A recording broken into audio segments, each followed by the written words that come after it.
Jesus recognized his voice. Hush, somebody's calling my name. When he called his name, I discovered that oftentimes our greatest dilemma is not the stuff that happens on the outside of us, but our greatest dilemma is our self-destructive tendencies. Everybody in here got some self-destructive tendencies. Can I get a witness? Touch your neighbor and say, you too. It's not always the folk on the outside. It's what we do to ourselves. What we do to ourselves when we get blessed, when we get delivered, when we come out of situations that God brought us out, we got to always give credit where credit is due. And the tendency to want to take credit for what God did can cause us to lose the perspective of what God has for us. And in the midst of this, when he got his audience with Jesus, blind Bartimaeus simply came and Jesus said, what do you want of me? Now, this wasn't the time to go down, bless all the children in the world, feed all the people in Haiti and all the places in the world. When it gets down to what you need from Jesus, you got to be specific. You got to tell him what you want. When you came to the altar this morning, I hope you were praying specifically. I hope you wasn't coming to the altar just being at the altar, sitting with folk and hoping you got up when they got up. I hope when you came to the altar, you were talking to God on your behalf and asking God to bring deliverance where you need it, being specific to God. Well, it was clear that when he got his audience with Jesus, he simply said, I want to see. I want to see. I want to see. Nothing else about it. I want to see. And right there at that time, Jesus said, on your way. He didn't tell him run down the street 3 times. He didn't tell him turn around 5 times, lift up, throw some sand in the air. He just simply said, go on your way. Your faith has healed you. What I'm saying is Jesus knows our voice when we call him.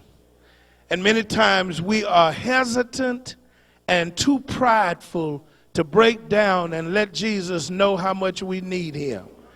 Desperation ought to push us to the cliff. Desperation ought to push us to the edge. Desperation ought to make us ask God for stuff we wouldn't ask for. We should be able to come to him and believe in him and trust him to do what he said he'd do. Ted Williams, it's a great story this week. He's got a change of life and a second chance. But all of us are not Ted Williams, but all of us got a gift. Everybody's in here got something that God has blessed you with. Maybe he's blessed you to be an encourager. Maybe he's blessed you being a prayer warrior. Maybe he's given you the gift that you of healing. He might have given you the gift of being able to have a discernment. Maybe he's given you a gift to know how to treat folk right, but use your gift. Don't back up. Don't let outside channels take away what God has positioned you for. One thing I like what he said, Ted said, I had hopes when I held the sign. I had hope when I held the sign. I don't know what your sign might be, but once you can come to the point where you can confess and yield to God, I ain't all that. I can't handle this stuff. I need you, Lord. I'm dependent on you, Lord. I can't work this out by myself. I'm trusting you. When you put that out before him, there'll be something that God is really looking to fashion in your life. Hush, somebody's calling my name. He will recognize your voice if you call him.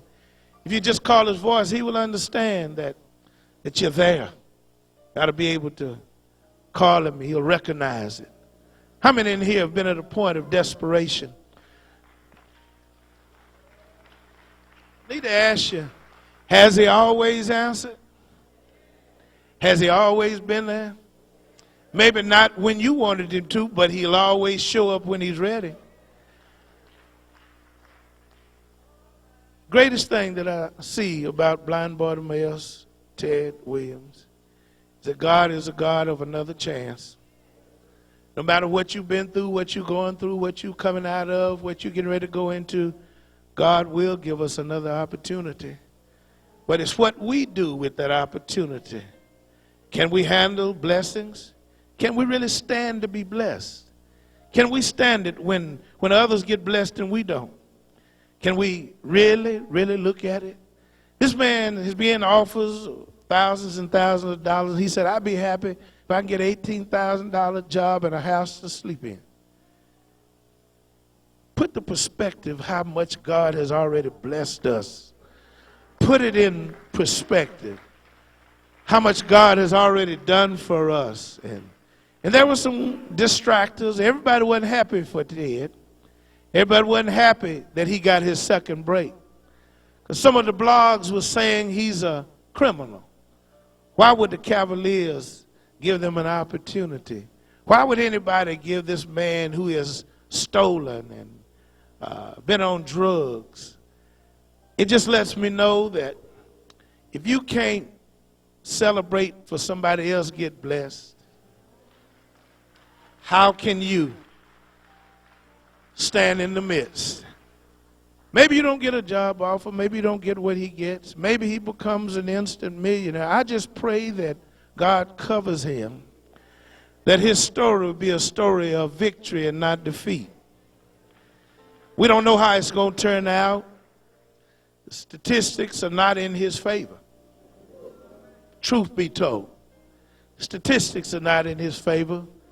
Because when people push you to be what they want you to be and not what God called you to be, trouble looms in the shadows. All he said is God gave me a voice.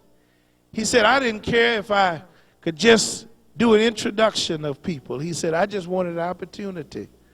And he said, I'm overwhelmed now. They offer me things I never imagined.